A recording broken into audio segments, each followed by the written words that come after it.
Amen. We're going to thank Minister Wassing for that musical rendition. She always comes from her heart. Now, what heart, I'm not quite sure, but that one works for me. But it's good to laugh, to take the edge off our day as we welcome you tonight to our Tuesday night in the Word. We get to share some thoughts, some ideas, some truth, some understanding, and possibly clear up some untruths. But again, to all the ones that's here, say, ma'am? Yeah, comment? Okay, I heard that part.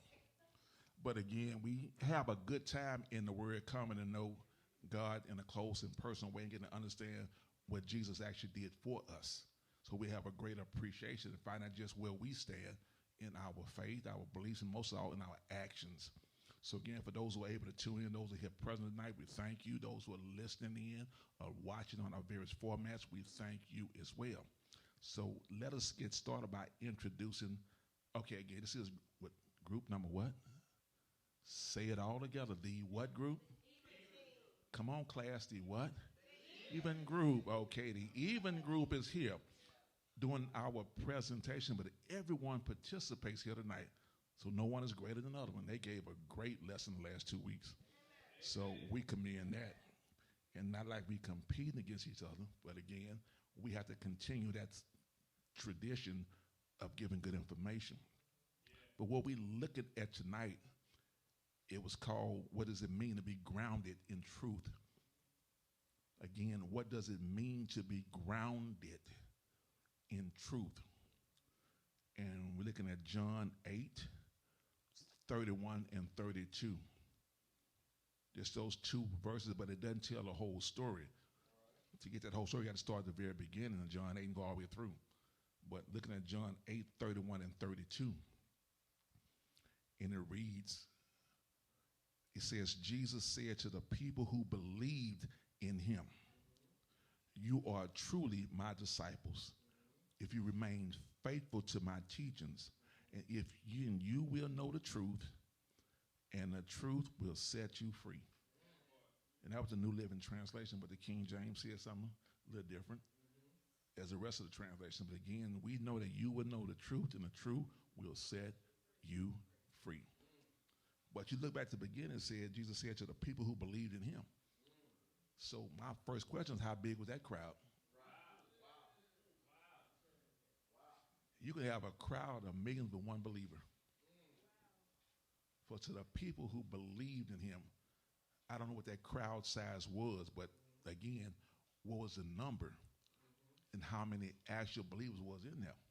And we started putting this message together, and we went back, I looked back. I had to go back and do some more work. And we found that, keeping in mind that John, it took, reading from 31 to 47, John 8, 31 from 47, it was a challenge to professing believers. And that in itself was a separate group to professing believers. And we did a little more research that said there is a difference between a learner and a believer. And that got my attention. That's why we had to do all them revisions. We had number 1, 2, and 3. Pap kept asking me to send my manuscript over. Okay, I sent 1, then I sent 2, and I just kept 3 and 4 to myself. But again, it was evolving. But it says there is a difference between a learner and a believer. This sets the stage for what we're about to go through. It says a disciple, by definition, is a learner. In all my 7 odd years on earth, I would say a disciple should have already been a believer. But in that sense, it is a learner, but it's not necessarily a believer. Here's a caveat. We do not become believers until we are born again. Now, you can tell me something, and I'm a believer. Am I a believer? Now I just learned something. But until I become born again or accept that truth, I'm not a believer. Had you ever really thought about that? When I got baptized, was I a believer? Was I born again? At age 6 or 7, I doubted. But I knew it was something about going in that water that made me feel different. didn't understand it back then, but again, it carried me to adulthood. But again, a disciple by definition is a learner, but not necessarily a believer. We don't become believers until we become born again. It says that a disciple remains a disciple if he or she continues to follow. Never thought about that. A condition. So when you quit following, are you still a disciple? Comments from the audience? If you quit following, do you stop being a disciple? Then if you're not following him, that means you're not continuing to learn, and you're not A disciple. I would say you're not. You've fallen away, or maybe you're an inactive disciple. I don't think the word inactive fit the definition at the time. Well, I'm an inactive believer. What do you mean? Well, I believe on Sunday morning, but Monday through Saturday night, I'm good to go. That maybe you're not a disciple if you're not. It says a disciple is So if you is a quit learner. following Following doesn't the necessarily teachings, I know you are not physically present with Jesus in this day and age, but if you quit following his teachings, are you a disciple? Do you lose your card? You stop being a Sigma. Well, I guess that asks the same question that once you graduate college with your doctorate degree, and you quit going to school, are you not a doctor anymore? Well, you didn't quit going, you completed the process. You complete, okay. So you have earned that degree. Okay. But discipleship, by my Yeah, understanding, is ongoing. Yeah, you got to keep going. you So gotta keep learning. If you follow, you gotta keep learning. So if you stop following, you're not learning. If so you're not at following that me, point, you stop being a disciple. disciple. You stop being a disciple, because those are the two things. You a follower, and you're learning from who you're following. But if Okay. if I'm not following, I'm not learning from him anymore. Because I've got to a point, I think you get to a level and you don't grow after that. If you stop following, stop learning. Because that's what we do in church. We do that all the time in church. We come and we go to Sunday school, BTU, and after a while you get so grown and so old, you don't follow anymore. So you have reached the level of your the top of your list, because you're not going any farther because you're not learning. You're not going any farther. So Come on, Ray, you got your mic. I know you got something to add to that one. Who has a mic in there? Go ahead. I was going to say that remember some were they followed him, but then they fell off. So it's possible to believe, you just don't keep his word. You're not abiding in him. So I guess that'll make you a fallen disciple. But were they believers? They might have been at one time, but they fell Well, away. okay, we're going to have to win a court of law, right? We got to speak in fact. let's talk about Judas. He was a follower. But obviously he learned the top of his following got in the way of what he wanted. So he wasn't a true follower. I'm not going to say defend Judas, because that spirit came up on him. And did he have good intentions, or was he just the weakest vessel? Well, what about Peter? Peter had good intentions, Peter had good intentions. but real bad execution. But I don't think Judas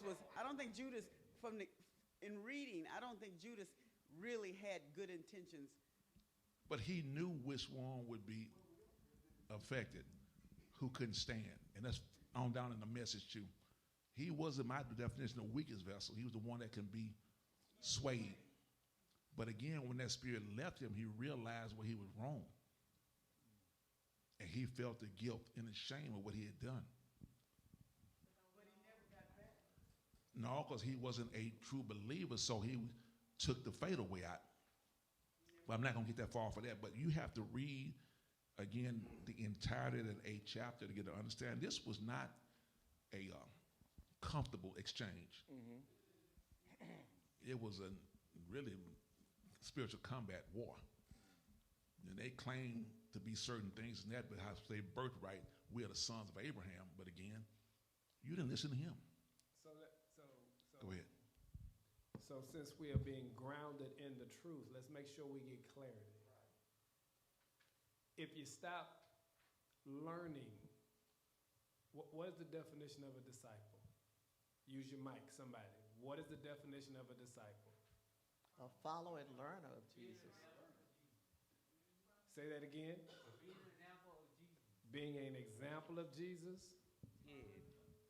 Being an example and following the ways and being an attribute of what they have for you to think, you know, the mind, body, soul, world, flesh, Oh, that's direction, good. and Show them some love. understanding. That's good. So watch this. If you look the word up, it's in a continual voice. Right? So I could speed, right? I could be speeding, but that does not mean I'm always speeding. No. So now, I was speeding at one point, but then I slowed down. Am I still speeding? But you're still driving. I'm still driving. Right? Well, we had that. So watch this. Watch this, because you need to be very clear. Grounded in the truth. Right? Once I'm saved, I'm always saved. Right. But that does not mean I'm a disciple. No. I hope you get that, right? I'm saved. You can't take my salvation from me. I go do some crazy stuff. I'm still saved. But the evidence of me being saved is that I have now surrendered my will to his will. But to be a disciple, you cannot, who was that said, you stop learning. You stop doing. Once you stop, then you stop being a disciple. Because you stop learning. Now, doesn't mean you're not connected to him. Doesn't mean you're not still a member. But you're not a disciple. It don't mean you stop believing. Use your mic. You're no longer a disciple. Then are we still the fruit? I'm thinking of the fruit of the Spirit. Are we still in that? We still there though. It's more than one fruit. Yeah. Let So we me still, go ahead with that question on this side. What was your question, bro? My question is, he said, you're not a disciple, but in quotation, he said, you are truly my disciple. Was he talking about the disciples that were really disciples and answer my own question? What was it? He's not disagreeing, I'm just saying. let me tell you what he's saying.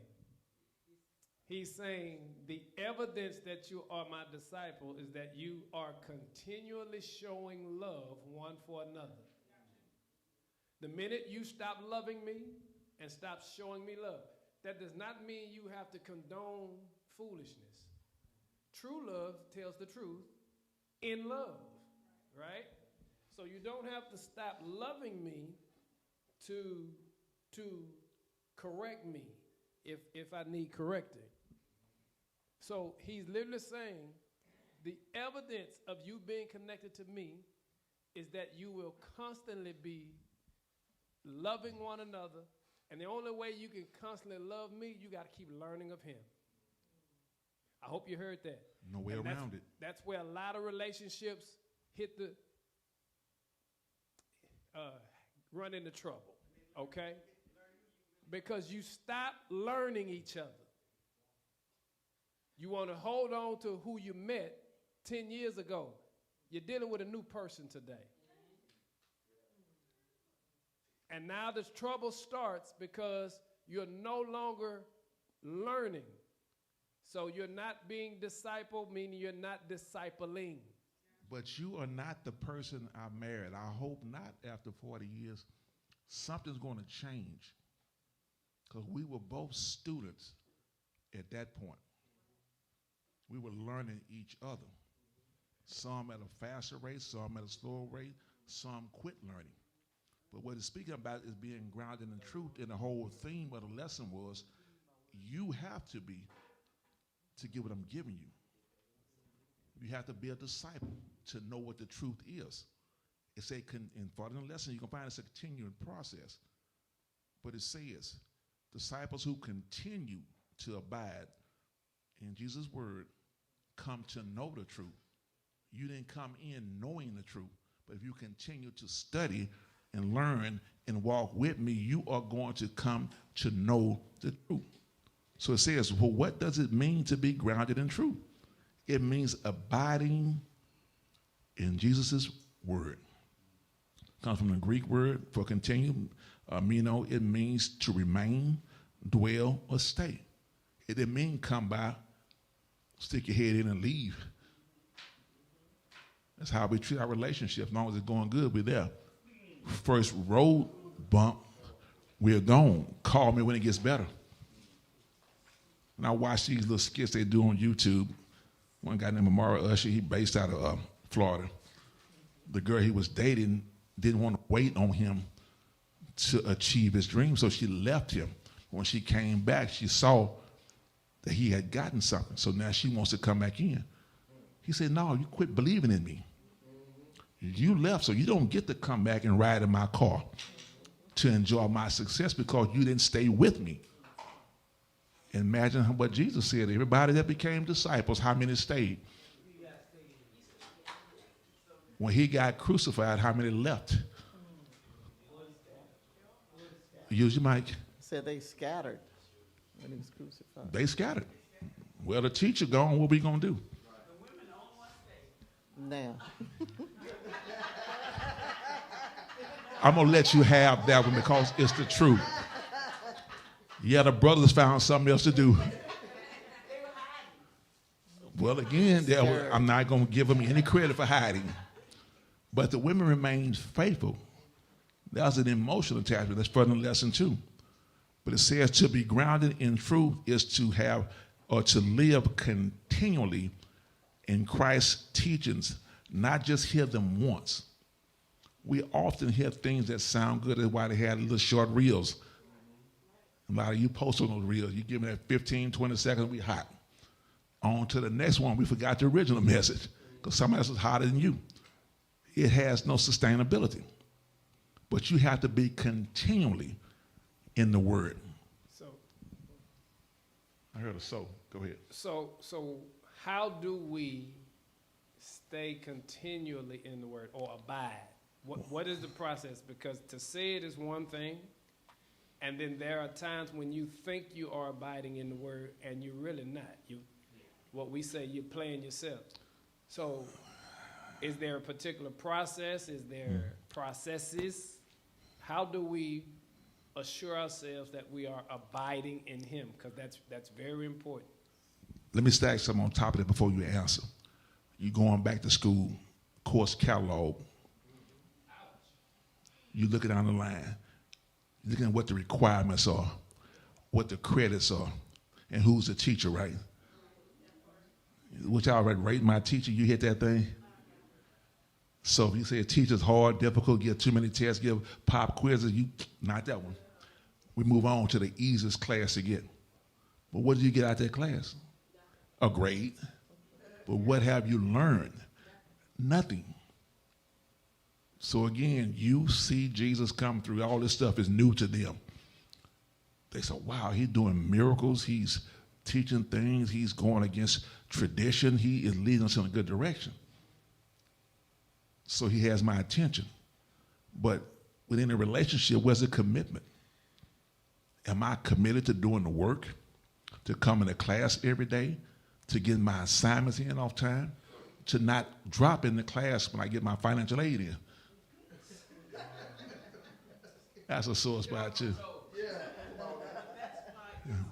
Mike? That's why it's a maturing learning situation because you don't know. He didn't teach you all. He didn't teach any of us all at one time. So we continue to learn of him. Because the biggest mistake I think people make is when they go up there, they give the minister their hand, they say they want to join, and they join, and they're through. That's what they call it, an emotional catharsis. But if you don't typically study, happens on Sunday morning. and Music hitting just right, quiet and saying good, the spirit is high. Everybody running back and forth. We are all up. They say go climb a mountain. We already halfway up there. But it would slide right back down when it comes down. So what's sustainable? That's why we study. And that's why we study. And we study. I used to say, why are we reading the same lesson? We just did this lesson Because we didn't last get year. it first time. Why are we doing the same Sunday school lesson? We just did that one. Why? And that's because every time you read that lesson, there's something, if you have been growing, there's something new you're going to find in that lesson.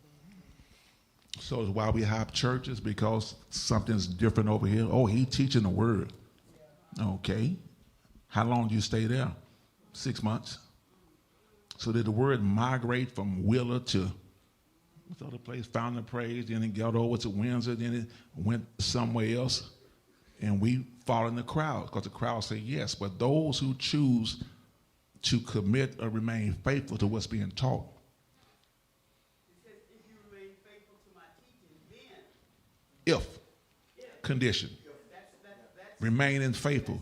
Condition. You remain faithful to To my teachings. How can you remain faithful if you don't study it all the time? What, look at your track record and not picking on anybody. How many projects have you started? As my wife. Lost interest in them. Left my tools and the stuff that scattered.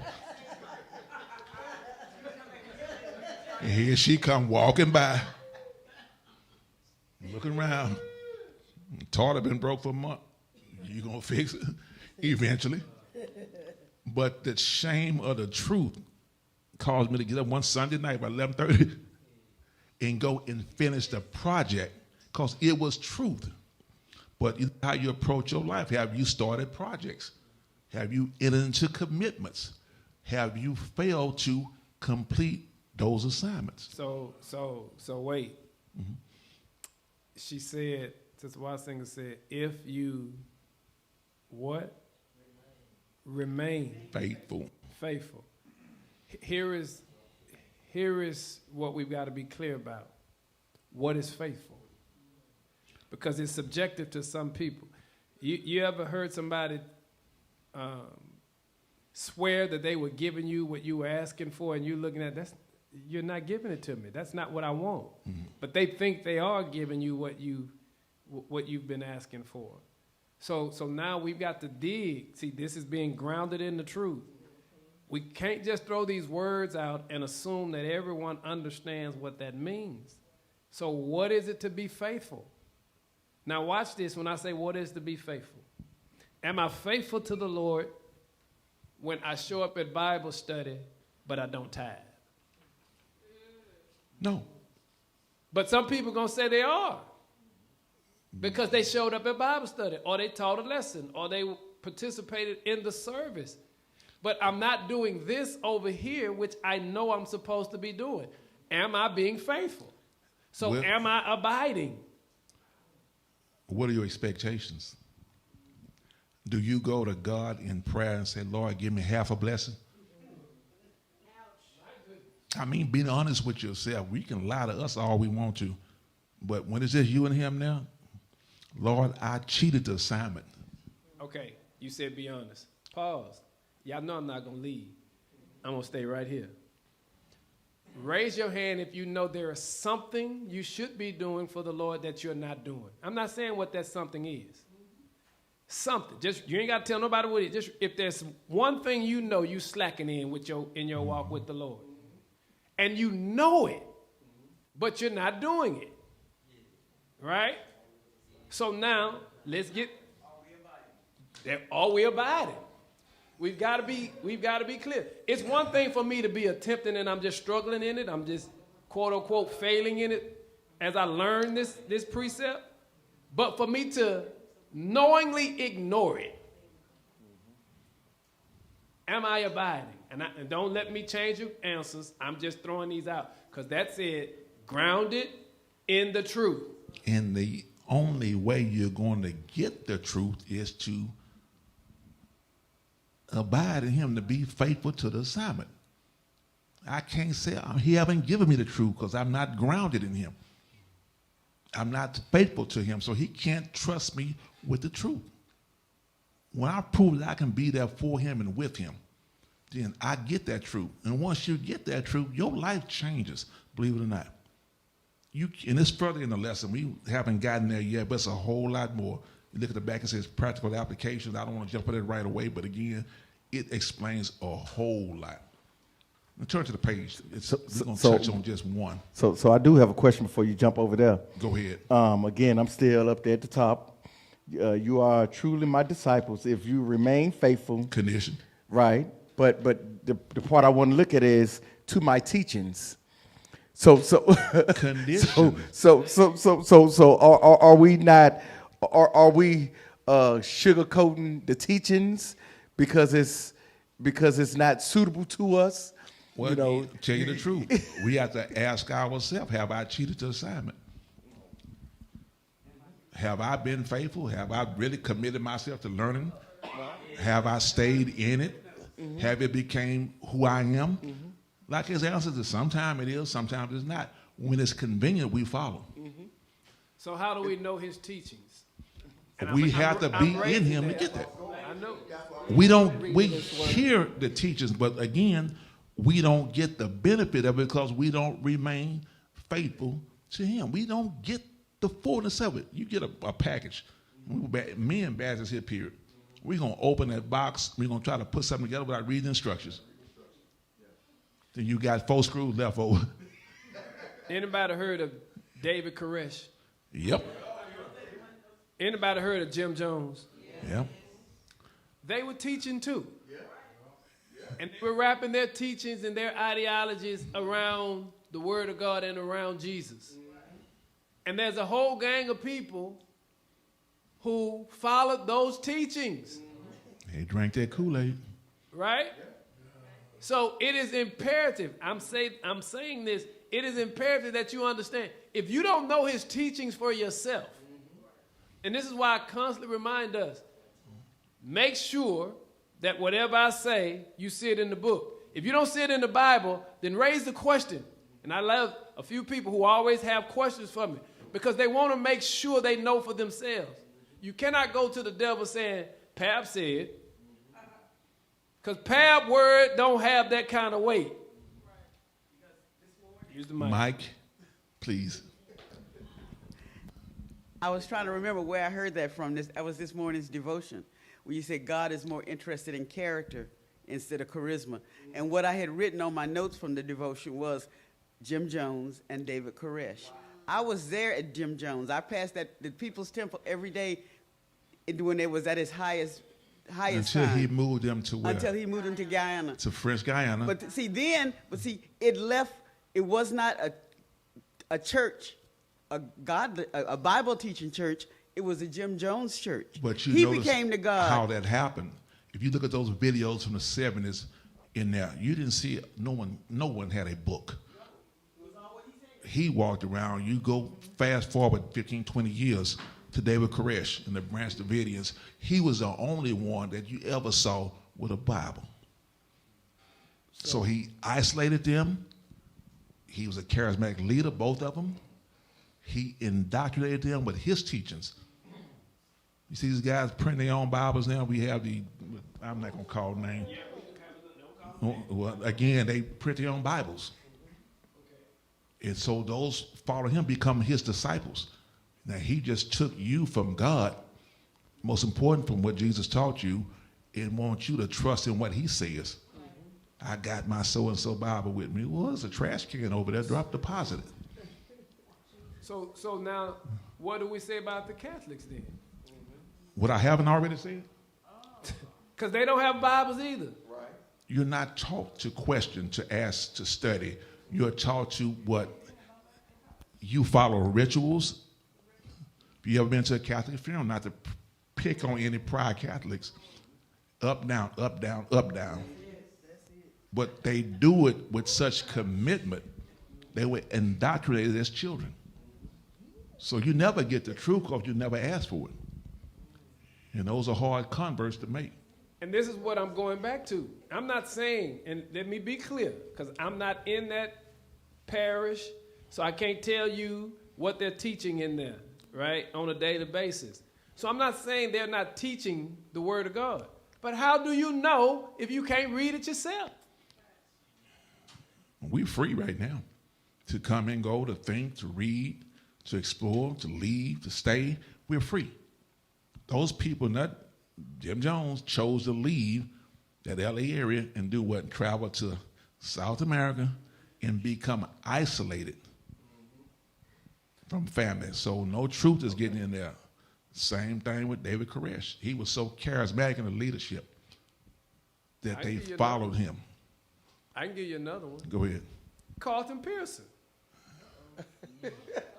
Hold on, let me meditate for a second. He on shifted that. it. I'm not saying who was right or wrong. No, I'm raising the question because this is so important. For all these years when he was at the height with Oral Roberts, he followed the Oral Roberts thing and all that. He was at the height. And then he reached a point and he said, everything I've been teaching y'all all these years, I don't believe anymore. I don't know which Carlton Pearson to believe now. Well, I'm going to You comment get what I'm on saying? it. This- He broke the business model because look, I'm giving you such and such percentage of our earnings. I want out. I'm just saying. I'm going to pick on him too. I wasn't going to say it today. Go ahead. I'm not picking on nobody. I'm trying to get us grounded in the truth. I'm not telling you whether they right or wrong. Please don't get that. That's beneath us. The point is, if you're not reading this book yourself, if you're not listening to whatever vessel God uses, right? And then you don't take yourself to open up that Bible or that Bible app and verify. You don't know what you're receiving. You got to read. That's the word. We hear that. We've heard that. We remember it. But on the back where it says practical applications, go ahead, sir. Take the mic, please. What I do every day for Jesus, I wake up, thank Jesus for waking me up. I try to come up when I wake up. The first word coming out of my mouth is God. God, thank you for waking me up early new morning. Then help me to understand writing what the Bible says, taking notes from what meditations of different intellect talk over the meditation, then getting ready to share your word and present how you know. A matter of fact of having meditation, understanding the tribulation and the salvation that he held for you, knowing that Jesus is the creator of all and go to his Father. I remember John 14:8, where he can say, lead it to my Father. Amen. Let me read this comment because I think it's powerful. She said, growing up in the Baptist church, I was told never to question God, nor ask questions. And if you should have questions, go ask your husband. What if you're not married? And secondly, what if your husband is not following the teaching? What are you getting? Now that's a valid point, right? We came up, women couldn't teach.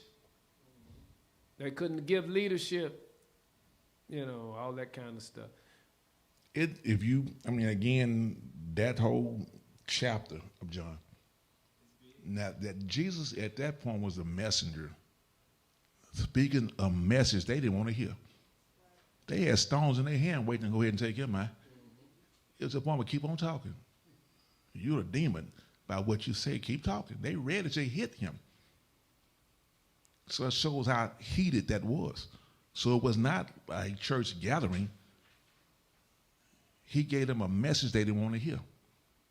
They didn't like the messenger. And they've always killed the messengers, the prophets, the teachers. They didn't want to hear that. It challenged their traditions. It challenged their political positions. As we talk, that's in here too. It's commenting on that. But again, look at this. It says it makes way for authentic discipleship because Jesus emphasized the true discipleship is proven by persistence and not just initial belief. I can sing you happy. No, I can't. Somebody can.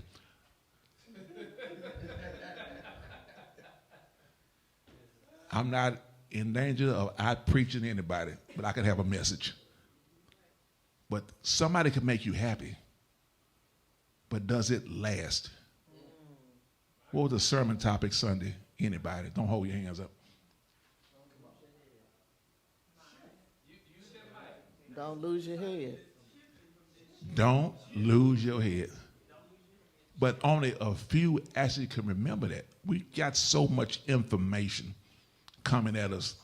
Everybody posts something every day. And by the time we read, we got 40 different thoughts. And we get lost in that. And it's not a criticism, but again, limit your intake. So my focus is on following the teachings of Christ. Go ahead, Real. So what was the devotional message this morning? That's another pop quiz question. Come on. It's in line with what we're talking about. Who you hanging with? Like, who you hanging with? Something like that. What crowd you belong? Yeah. Check your circle, Check right? your circle. Because if I hang out with people that don't read the Bible, that don't, when I say read the Bible, you know people that read the Bible because the words that come out of their mouth are reflective of them spending time in the Word, right? And if you hang out with people that don't read the Bible, check your circle, guess what you're not going to be in a rush to go do? You're not.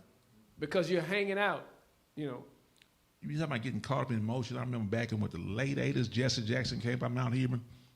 His whole bus, the whole movement. He signed up just about everybody in there, $5 to join that group. And once he left there, we got caught up. I didn't join because I wasn't spending $5 anyway. But the people got moved by his presence, his charisma, and they got caught up in the Rainbow Coalition. So they signed up. And once he left, all that energy left with him. So now you're a believer on paper of what he was doing. You used to laugh about that pulpit on Sunday morning. You see a new preacher every week. What were you last night at 12 midnight? Somewhere falling out drunk. So now I'm in the pulpit on Sunday morning because I found Christ on the way to church. We laugh, but it was allowed. You say you never question a man's calling. I need to. But they never stayed anyway, so it didn't matter. And it got so bad at some point, he stopped them from coming up there. Just sit down until you figure it out. Show me your commitment. And we wasn't big on education back then, but show me if you're going to commit to learning, to growing. And then we'll have a place for you. But again, we are authentic discipleship. Who's going to be the judge of that? Persistence, not just initial belief. So if I come back next year and you're still trying to learn, you pretty much committed. So the year after that. But we want the rewards of being a member. Go ahead. I don't know, a question or comment, but anyway, Matthew 25:34. It says, "Then the king will say to those on the right, Come, you who are blessed of my Father, inherit the kingdom prepared for you for the creation of the world. For I was hungry and you fed me. I was thirsty and you gave me drink. I was a stranger and you invited me into your home. I was naked and you gave me clothing. I was sick and you cared for me. I was in prison and you visit me." So what if you talked about, is there some things we should be doing but we don't do? So if you're not, because I can say I did all of this other, but if I'm not visiting the prisoners, or even, I know that don't necessarily mean in prison. It can also be somebody who can't get out for whatever reason, or I gather. What you say? Those are not so much specifics, but again, if you check your track record, when you call to that judgment, what have you done? Have you ever fed the hungry, nursed the sick, gave to the poor, visited those lost? Have you ever done that? If you can say no, that was not you. But it says again. But if you can say, I did all but, is that you still not being faithful? That's go ahead. So let's be clear on that. I can't do everything, but I can do what I'm assigned to do. And watch this. I can support others who are doing the other things that I cannot. I hope that makes sense. So there are times when people will ask me to participate, where he just said, like he just mentioned Jesse Jackson and that movement at the time. Well, there's movements every month in this world that we live in. And because it's not in the lane that I've been given, I have to reject being outwardly supportive of them at times, because it's going to take me away from what I'm supposed to be doing. So it doesn't mean I'm not going to support them. I just can't be down there marching down the street with you every time you want to go march down the street, as if that's my assignment. So in that, what you just named, he named all of these things. So I should be doing one, you could be doing another. We don't all have to do the same thing. But when we talk about, am I neglecting, right? That means there are some things I have to do as a believer. I have to pray. I have to study. I have to be a witness. And it doesn't mean I have to be a loud verbal witness, because your walk can be your witness. But there's some things I have to do. And then when I decide, well, I know I'm supposed to do that, but that's inconvenient to what I really want to do, now I'm intentionally neglecting what I know I should be doing. That's different, right? Did it die?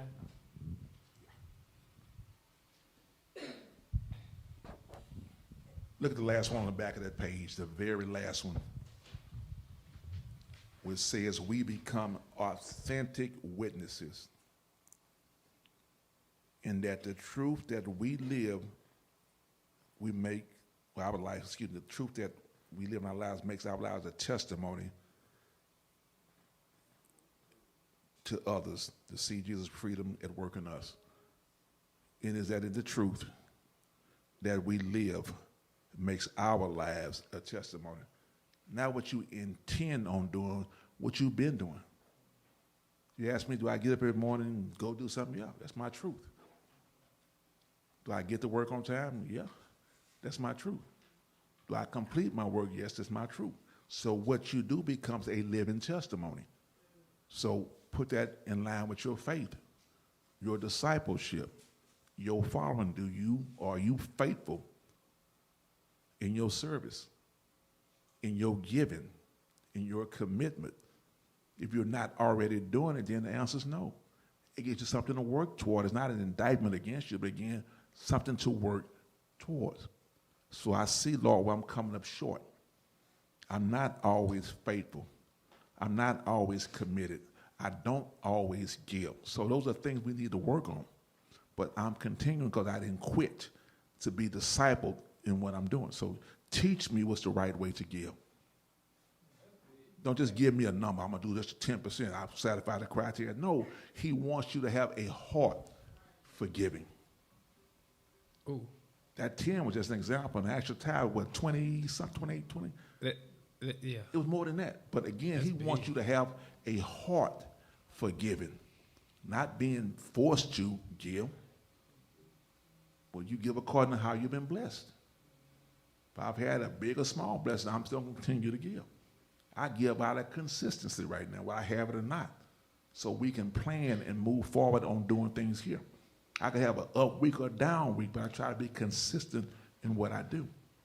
So Jesus asked you, just follow me, abide in me, continue to be discipled, and you'll know what the truth is. Because they were living a whole bunch of lies back then. And those lies of that system kept them in bondage. They weren't happy, they were just compliant. Let me raise this question then. Again, grounded in truth.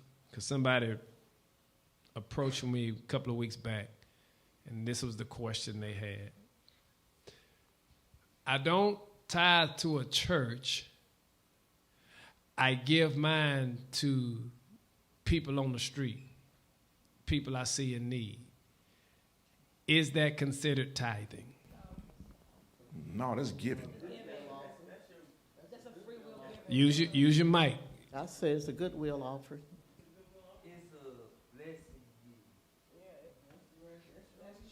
See, my Right. question would be, why are you so hostile to the church itself? You're not a part of that fellowship. You don't want to help that thing. I'd rather give mine away than give it to you. That's what it speaks to me. And I've heard that before. I'm not giving church anything. I'd rather give it to people on the street than you do. But yet you continue to come here and enjoy all that's there and expect the church to meet obligations to people who may have a need. But yet you don't give at all, and you have it to give. So what are you telling God? Well, again, that goes back to what Mr. Swanson was saying, right? Willful neglect is totally different from I can't be all things to all people. I have to do what I can do, hold up my end of the bargain, right? So if you have the left corner, I have the right corner, you have the bottom, you have the top, we can have all four of these corners covered. But if I'm trying to hold your corner and my corner at the same time, somebody gonna go lacking, right? And so it's so important for us to literally be grounded in the truth, because there's two things people know, well, not people, the devil knows that we'll lose it on. If you play with our money and if you mess with our children, he knows we'll forget all salvation, right?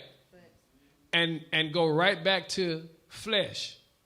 So what do you think your hardest area of attack gonna be in? You get what I'm saying? That family member and your money. So people struggle with tithing, and it's not that they don't have it, they don't give it. And then when their children or that family member is in need, guess what they bring them to? Find somebody in the church that's connected that can speak life into them. Well, how much more could we have done if everybody did, and I'm not talking about just money, if everybody utilized the gifts and talents that God gave them through the portal called church. Did you hear what I just said? Through the portal called church. Because there was a time we had our own schools. Through the portal called church. On libraries. Through the portal called church. And I could go on and on. But what happened? They created that doubt. And they separated us. Now everybody wants to do their own thing by themselves. But how many people could we impact if we just came together? When I spoke to a pastor this morning, he came by for a visit. He said one of the things he regret most about social media is his people quit coming to the physical location. They neglected the fellowship. So they became soft in their commitment. And I know it sounds hard. I can watch at church at home. Yeah, you can watch at home, but you're not participating. You're not part of the fellowship. You're just part of the viewership. Do two different things. Mike. Something, it never fails. I'm going to sit down and I'm going to listen, because I know we have church at 11, and I'm not going to church, but I know when you get up to See, preach. that's the- But then you, in the midst of it, you say, oh, wait, I got to go put dinner on. And I can get the rest of it later. that's a quote, the curse of streaming. I can go back and watch Sunday's message at my convenience. But sometimes not even at your convenience. You just don't do it at all. You get so far behind, you never catch up. But again, it has been a blessing and a curse. That's the same thing they're talking about remote working now. That they're having that same debate about people working from home now versus being in a physical building. My wife won't do it. She gonna go to the office every morning. She's one of a few. 'Cause She is most few. of them don't want to go back to the She office is gonna because get they up. know they can get away with stuff at home that they couldn't do it in that office. And it's that same thing is happening in the workplace that we're talking about with that live stream. But let me just throw this out there, so don't y'all be surprised. There are churches who are starting to cut off their live streams. That's what he was talking about this morning. That's the cutting new it off. movement, right? And the ones that's cutting it off is the ones that don't get a lot of money through their live stream. I'll just put it that way. They'll never tell you that's why, because if they getting money through it, they ain't cutting it off. But yes, ma'am. I was just gonna ask, so what happened to those people when they have a crisis in their life and they are not coming into the church to be with community and? They start asking the AI for solutions. Wait, are you talking about because of an ailment or something, or just? No, not because of the L, because it's convenient for you to stay home and to watch it on demand. Well, that's what you missed. That again, So what happens when they have a crisis? what should happen to them? You didn't bother to participate. You didn't support the ministry. I'm not being harsh, but again, you poured nothing into this, but yet you want something out of it. Then you get angry because pastor won't come to your aid. My mama, sisters, cousins, aunties, uncles, boyfriends, kids got sick. So where are you, pal? Where were you Sunday? At home watching on. Well, it's some of y'all in here that get on me for that right now. For going out of our way to assist people that really don't pour back into us physically or financially or in it. But when they need something, they'll call. There are people who attend other churches and then call me for counseling and call me for guidance and call me for this. And there are members or, people who know some of the stuff that's going on. They say, stop doing that. And I'm like, I can't stop. Now I have to put boundaries on it, but I can't stop. And we're reading, studying too on that, the pastoral burnout and why so many churches are closing because the pastors are burnt out. They were carrying a load they were never meant to carry. And they don't set healthy or sustainable boundaries. There's only so much you can do. I don't care if I am free on a Saturday morning. Why don't you come go to my funeral out of town? No. I need to recharge, re-energize, refresh myself. I turned down an appointment today. Lady called me. I've been working with them for years. She offered me an invitation. I had to stop and think. I told her no. I'm not going to do it because that means me setting everything aside and making a commitment to what you need. And she understood and accepted that. I'm just not going to take that engagement. And so I'm going to get mad at you for doing it. But again, he burns out and go down. What happens next? Who's number 2 in line? Bowman? Yeah. Courtney? Everybody's pointing a finger. But if we don't keep him healthy, we're going to have an issue. So we about out of time. I knew we wasn't going to get through, but we got to that first one. We can do the next 2 in the fun part, which is the practical applications. We can get that next week. Lord said the same. And we want to define truth next week, too.